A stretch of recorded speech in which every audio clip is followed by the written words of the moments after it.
présente, je suis Grégory Daho, maître de conférence en sciences politiques de cette université. Il me revient l'honneur d'accueillir les participants et de lancer ce colloque.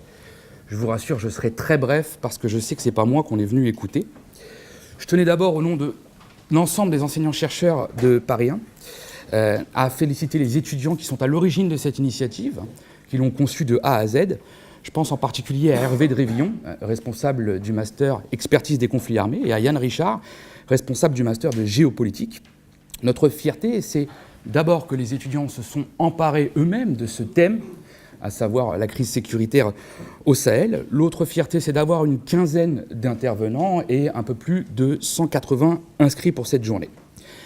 Un élément qui me paraît important en tant que pédagogue, c'est que préparer un colloque, c'est un véritable travail de professionnalisation pour nos étudiants en master. Il y a la dimension très glamour qui consiste à concevoir un programme qui est proche de ce qu'on leur enseigne en termes de recherche, mais il y a aussi la dimension back-office, contacter des intervenants, s'occuper du traiteur, s'occuper également de la promotion de la publicité de cette journée. Et donc c'est un excellent gage de professionnalisation.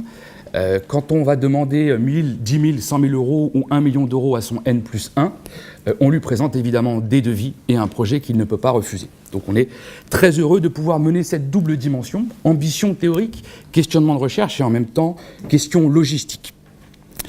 Avec près de 42 000 étudiants, une dizaine de masters orientés sur les questions de sécurité et de défense en différentes disciplines, une quarantaine de laboratoires, une dizaine d'écoles doctorales et près de 300 thèses soutenues chaque année, l'Université Paris 1 est la plus grande fac en sciences sociales en France. Son investissement dans les domaines, son réinvestissement dans les domaines liés à la guerre et à la sécurité est assez récent. Il faut bien admettre que depuis le début des années 90, la guerre a complètement disparu des amphithéâtres universitaires, mais aussi, c'est à signaler, des états-majors. Évidemment, les événements troublés de ces 3-4 dernières années incitent la communauté des chercheurs à se pencher sur les questions de sécurité et de défense.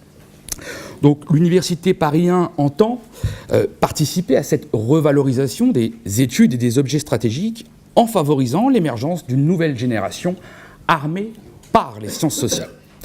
C'est dans ce cadre que l'Université Paris 1 a répondu à l'appel d'offres du ministère des Armées visant à constituer des pôles d'excellence sur ces questions, et nous espérons que ce type d'initiative estudiantine sera routinisé d'une année sur l'autre. N'en déplaise, ça me paraît important, aux grincheux ou aux esprits étriqués qui taxent le sens critique de culture de l'excuse, les intellectuels que nous sommes ne poussent pas hors sol. Et par ces temps troublés, on n'a jamais eu autant besoin d'une analyse rigoureuse en sciences sociales. La réussite de ce colloque, au-delà du fait qu'il soit entièrement conçu et géré par les étudiants, je l'ai déjà dit, tient avant tout à la capacité à réunir, par exemple, des historiens, des géographes, des politistes ou des juristes, mais aussi de réunir des praticiens. On remercie les diplomates, les militaires, mais aussi les experts d'être avec nous aujourd'hui. Ce dialogue entre la pratique et la recherche nous paraît indispensable et nous paraît être aussi une vocation de l'université.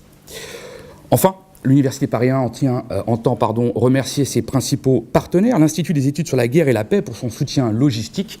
Je remercie en particulier Régis Vervimp pour la technique. Et aussi la chaire Grands enjeux stratégiques contemporains, nous aurons le privilège d'entendre Louis Gauthier pour conclure cette journée. Je laisse la parole à Fantine et à Roxane qui vont vous en dire plus sur la conception de cette journée et son déroulé. Merci Grégory Daho pour cette présentation que je vais poursuivre. Mesdames, Messieurs, bonjour. Tout d'abord, bienvenue à ce colloque intermaster qui porte sur les enjeux de la crise sécuritaire au Sahel. J'aimerais dire quelques mots sur l'organisation de cet événement. Ce colloque est né de l'initiative de plusieurs étudiants, dont 6 étudiants du Master 2 géopolitique de Paris 1 et de l'ENS Ulm, que je vais vous présenter. Mouna Chambon, Sarah Campagnone, Apolline Géin, Joanne Roland, Erwan Sabati de Saint-Lager et moi-même, Roxane Frogman. Et de 4 étudiants du Master 2 expertise des conflits armés de Paris 1. Ania Mordache, Fantine Monod, Denis Ringot et Léo Roy. L'idée de ce colloque a pris forme lorsque nous avons répondu à un appel d'offres provenant du projet Sorbonne War Studies.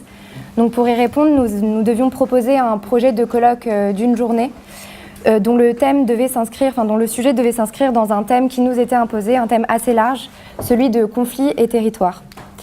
Si notre choix s'est porté plus précisément sur l'analyse de la crise sécuritaire au Sahel, c'est pour 2 principales raisons. Tout d'abord, lorsque l'on nous a évoqué ce thème de conflit et territoire, nous avons directement pensé au Sahel, car comme vous le savez, le Sahel est aujourd'hui un véritable théâtre de rébellion de bandes armées, d'insurrections djihadistes, mais aussi un théâtre d'opérations de trafic en tout genre. Il nous a donc semblé important de revenir sur cette zone gangrénée par des conflits opposant différents types d'acteurs, zone qui, selon nous, mérite toute notre attention aujourd'hui. L'autre raison qui nous a poussé à nous intéresser au Sahel, c'est bien évidemment l'implication de la France dans cette région, que ce soit à travers l'opération Barkhane ou encore à travers l'Alliance Sahel, qui est une récente initiative de notre président et de la chancelière allemande.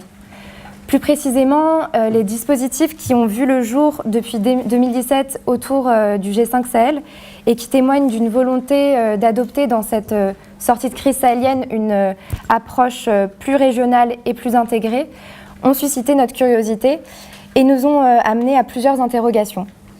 Quel bilan pouvons-nous dresser de la situation sécuritaire au Sahel depuis la mise en place de ces dispositifs ? Quels sont les enjeux de la crise sécuritaire et comment les acteurs présents sur le terrain les perçoivent-ils ? Qui doit assurer la sécurité au Sahel ?